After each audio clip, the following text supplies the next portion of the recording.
Chapter 10 Death in the Long Grass. Alex was woken up by an indignant Nadia Vole knocking at his door. He had overslept. "This morning it is your last opportunity to experience the Stormbreaker," she said. "Right," Alex said. "This afternoon we begin to send the computers out to the schools. Herr Sale has suggested that you take the afternoon for leisure. A walk perhaps into Port Talon.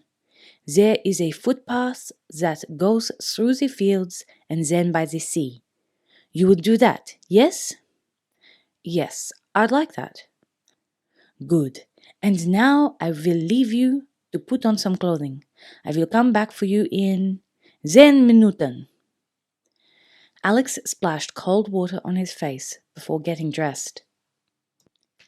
It had been 4 o'clock by the time he had got back to his room, and he was still tired. His night expedition hadn't been quite the success he'd hoped. He had seen so much: the submarine, the silver boxes, the death of the guard who had dared to drop one, and yet, in the end, he still hadn't learned anything. Was Yasin Grigorovich working for Herod Sale? He had no proof that Sale knew he was here. And what about the boxes? They could have contained packed lunches for the staff of Sale Enterprises for all he knew. Except that you didn't kill a man for dropping a packed lunch. Today was 31st of March. As Vole had said, the computers were on their way out. There was only 1 day to go until the ceremony at the Science Museum. But Alex had nothing to report, and the one piece of information that he had sent, Ian Ryder's diagram, had also drawn a blank. There had been a reply waiting for him on the bottom screen of his Nintendo when he turned it on before going to bed. Unable to recognize diagram or letters/numbers. Possible map reference, but unable to source map. Please transmit further observations. Alex had thought of transmitting the fact that he had actually sighted Yasin Grigorovich, but he had decided against it. If Yasin was there, Mrs. Jones had promised to pull him out. And suddenly Alex wanted to see this through to the end. Something was going on at Sale Enterprises. That much was obvious, and he'd never forgive himself if he didn't find out what it was. Nadia Vole came back for him as promised, and he spent the next 3 hours toying with the Stormbreaker. This time he enjoyed himself less. And this time he noticed, when he went to the door, a guard had been posted in the corridor outside. It seemed that Sale Enterprises wasn't taking any more chances where he was concerned. 1 o'clock arrived, and at last the guard released him from the room and escorted him as far as the main gate. It was a glorious afternoon, the sun shining as he walked out onto the road. He took a last look back. Mr. Grin had just come out of one of the buildings and was standing some distance away, talking into a mobile phone. There was something unnerving about the sight. Why should he be making a telephone call now? And who could possibly understand a word he said? It was only once he'd left the plant that Alex was able to relax. Away from the fences, the armed guards, and the strange sense of threat that pervaded Sale Enterprises, it was as if he was breathing fresh air for the first time in days. The Cornish countryside was beautiful, the rolling hills a lush green, dotted with wildflowers. Alex found the footpath sign and turned off the road. He had worked out that Port Talon was a couple of miles away, a walk of less than an hour if the route wasn't too hilly. In fact, the path climbed upwards quite steeply almost at once, and suddenly Alex found himself perched over a clear, blue and sparkling English Channel, following a track that zigzagged precariously along the edge of a cliff. To one side of him, fields stretched into the distance, their long grass bending in the breeze. To the other, there was a fall of at least 50 meters to the rocks and water below. Port Talon itself was at the very end of the cliffs, tucked in against the sea. It looked almost too quaint from here, like a model in a black and white Hollywood film. He came to a break in the path, a second, much rougher track leading away from the sea and across the fields. His instincts would have told him to go straight ahead, but a footpath sign pointed to the right. There was something strange about the sign. Alex hesitated for a moment, wondering what it was. Then he dismissed it. He was walking in the countryside and the sun was shining. What could possibly be wrong? He followed the sign. The path continued for about another quarter of a mile, then dipped down into a hollow. Here, the grass was almost as tall as Alex. Rising up all around him, a shimmering green cage. A bird suddenly erupted in front of him, a ball of brown feathers that spun round on itself before taking flight. Something had disturbed it, and that was when Alex heard the sound. An engine getting closer. A tractor? No, it was too high-pitched and moving too fast. Alex knew he was in danger the same way an animal does. There was no need to ask why or how. Danger was simply there. And even as the dark shape appeared, crashing through the grass, he was throwing himself to one side, knowing, too late now, what it was that had been wrong about the second footpath sign. It had been brand new. The first sign, the one that had led him off the road, had been weather-beaten and old. Someone had deliberately led him away from the correct path and brought him here, to the killing field. He hit the ground and rolled into a ditch on one side. The vehicle burst through the grass, its front wheel almost touching his head. Alex caught a glimpse of a squat black thing with 4 fat tires, a cross between a miniature tractor and a motorbike. It was being ridden by a hunched-up figure in grey leathers, with helmet and goggles. Then it was gone, thudding down into the grass on the other side of him and disappearing instantly, as if a curtain had been drawn. Alex scrambled to his feet and began to run. There were 2 of them. He knew what they were now. He'd ridden similar things himself on holiday in the sand dunes of Death Valley, Nevada. Kawasaki 4x4s, powered by 400cc engines with automatic transmission. Quad bikes. They were circling him like wasps. A drone, then a scream, and the second bike was in front of him, roaring towards him, cutting a swathe through the grass. Alex heard himself out of its path, once again crashing into the ground, almost dislocating his shoulder. Wind and engine fumes whipped across his face. He had to find somewhere to hide. But he was in the middle of a field, and there was nowhere, apart from the grass itself. Desperately, he fought through it, the blades scratching at his face, half blinding him as he tried to find his way back to the main path. He needed other people. Whoever had sent these machines, and now he remembered Mr. Grin talking on his mobile phone, they couldn't kill him if there were witnesses around. But there was no one, and they were coming for him again, together this time. Alex could hear the engines whining in unison, coming up fast behind him. Still running, he glanced over his shoulder and saw them, one on each side, seemingly about to overtake him. It was only the glint of the sun and the sight of the grass slicing itself in half that revealed the horrible truth. The 2 bikers had stretched a length of cheese wire between them. Alex threw himself head first, landing flat on his stomach. The cheese wire whipped over him. If he had been standing up, it would have cut him in half.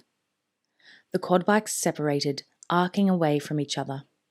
At least that meant they must have dropped the wire. Alex had twisted his knee in the last fall, and he knew it was only a matter of time before they cornered him and finished him off. Half limping, he ran forward, searching for somewhere to hide or something to defend himself with. Apart from some money, he had nothing in his pockets, not even a penknife.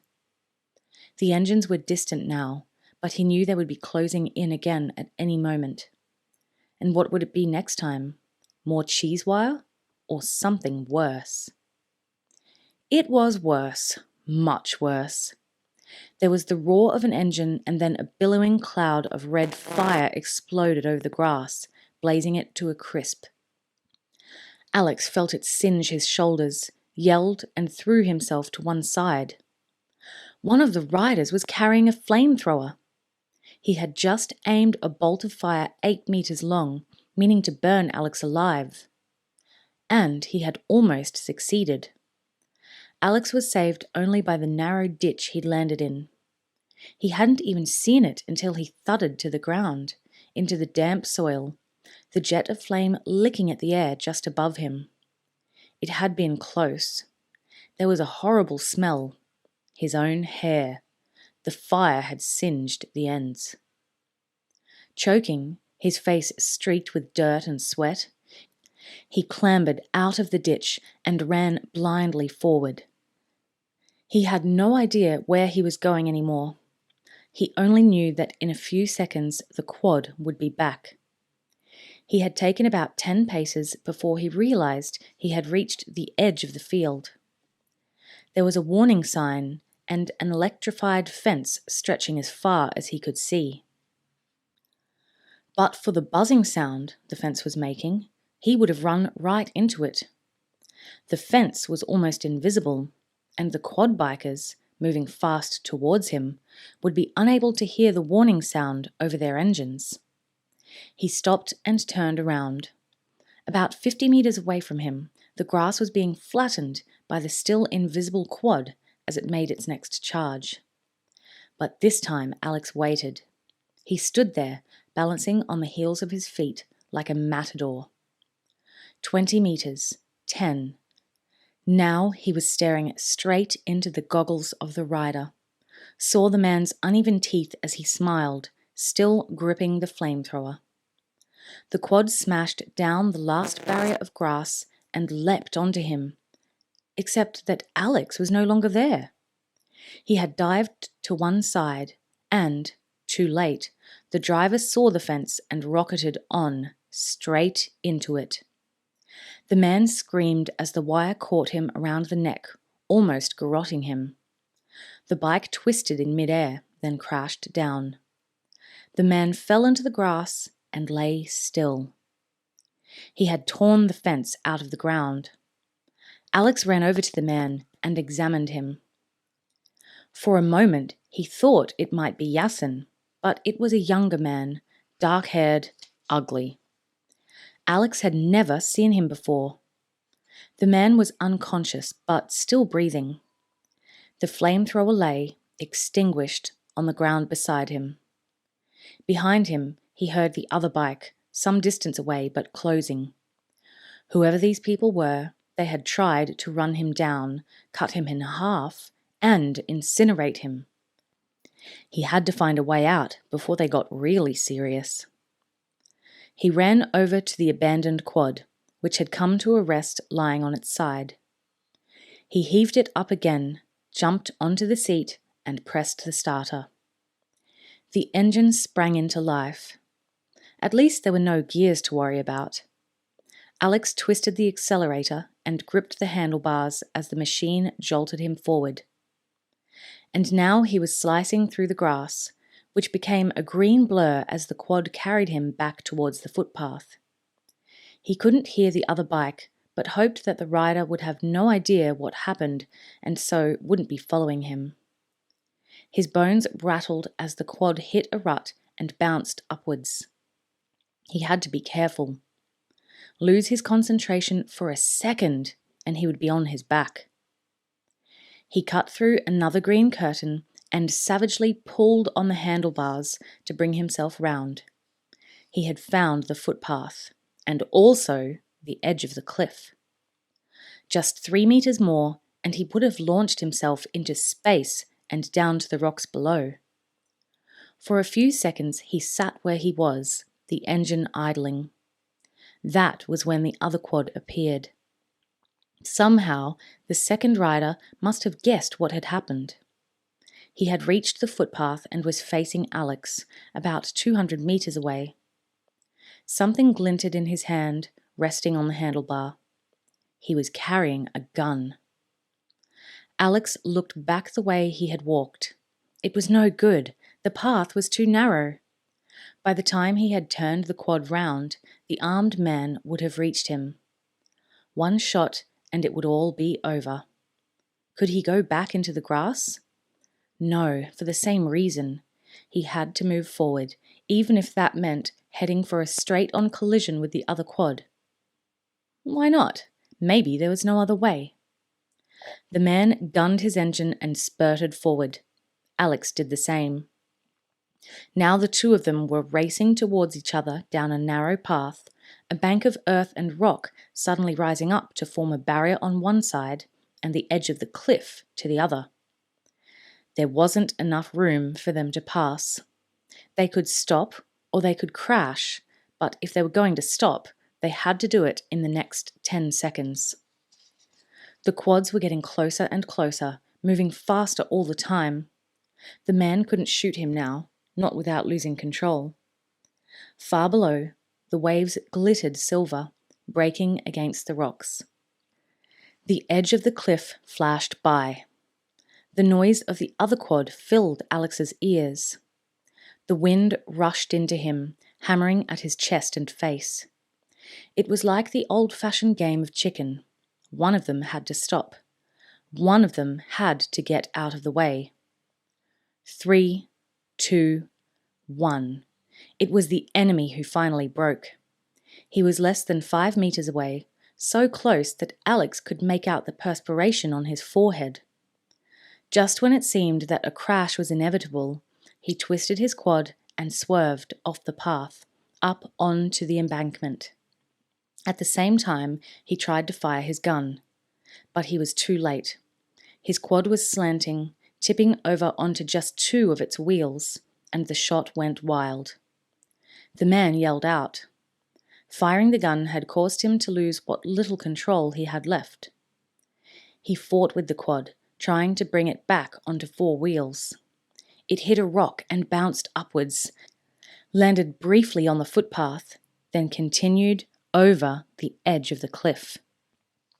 Alex had felt the machine rush past him, but he had seen little more than a blur. He had shuddered to a halt and turned round just in time to watch the other quad fly into the air. The man, still screaming, had managed to separate himself from the bike on the way down, but the two of them hit the water at the same moment. The quad sank a few seconds before the man. Who had sent him? It was Nadia Vole who had suggested the walk, but it was Mr. Grin who had actually seen him leave. Mr. Grin had given the order. He was sure of it. Alex took the quad all the way to the end of the path. The sun was still shining as he walked down into the little fishing village, but he couldn't enjoy it. He was angry with himself because he knew he'd made too many mistakes. He should have been dead now, he knew.